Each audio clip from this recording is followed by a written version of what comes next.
have been elected and selected to look at our affairs need to now then sit down, come back, and re-look and rethink again.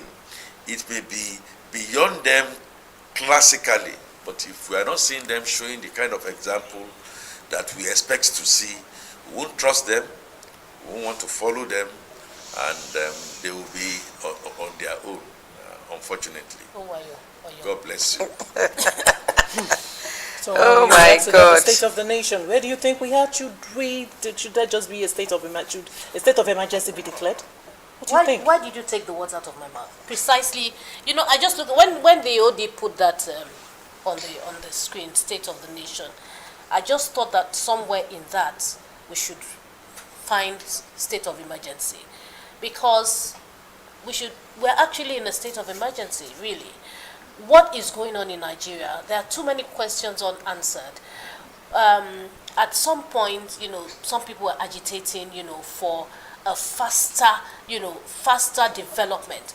And so other people said, calm down, the president has only just begun. Give him a chance, and fair enough. But you see, at this point, there's confusion. When life and property does not matter anymore, it's a problem on its own. But where it becomes, a great challenge is when there is no clue as to how to curb the excesses of the perpetrators. That's when it just goes completely out of hands. And for me, I think that some people don't have a clue what to do. Now, if at this point we cannot, just nip it in the bud, stop it at once, then if we need to call for help externally, what are we waiting for? I'm just saying.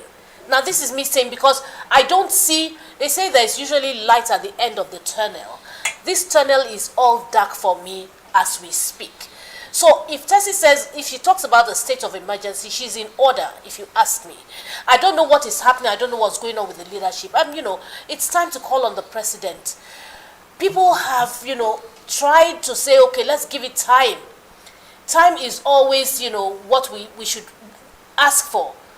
But in this case, we can't, when lives are going, because one day, we've watched films where somebody goes and wants to destroy someone else's life, and in the process of that, the life of the person himself is destroyed.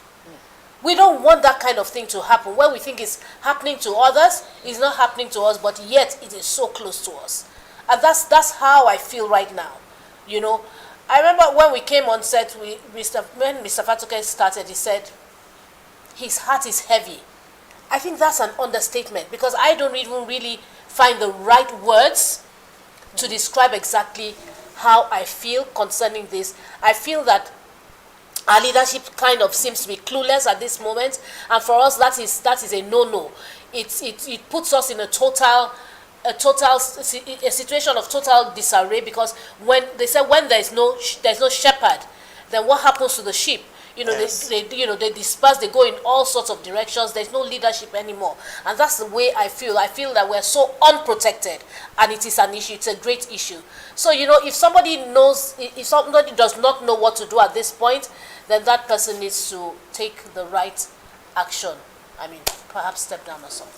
Vera, what do you think? Okay, for me, I'm just going to read out what happened yesterday. I got it from my uncle. He sent it into the family platform, the very sad event that took place at the Kitty yesterday. No, Vera, still leave that. Okay. Let's talk about what's happening. Looking at the state of the nation, the insecurity, look at food security. Is part of it. It's part of it. Yes, it's part we of already it. know it as the news. Yes, because it's very important to look at it.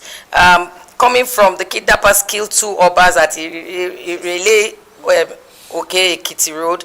The Kabiesi Alara escaped, but 2 others died. And all of these Obas still same sector, which is the Ikole, And we begin to wonder if this is happening like this, and we are all still comfortable. I don't know if one is comfortable like this. One needs to also look inwards. What is the government doing? Are they not hearing the same news we're hearing? Are they comfortable hearing such news that People are dying. You know, the other day it was the PDP chairman along Ibadan Expressway.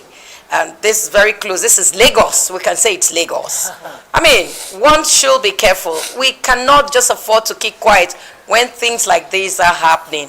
We need to take steps. I don't know what is happening. I don't want to put blames on people, but I'm putting it to the government. Something must be done fast. Yes. The president, when he came on board, he said he was going to fix it. Before coming on board, all of us, we know the challenges we're having. We know we're having terrorism challenges. We know the dollar was soaring very high. We know that no monies, food were going high. So we're expecting, and this expecting that things will be fixed immediately, because that's what we need.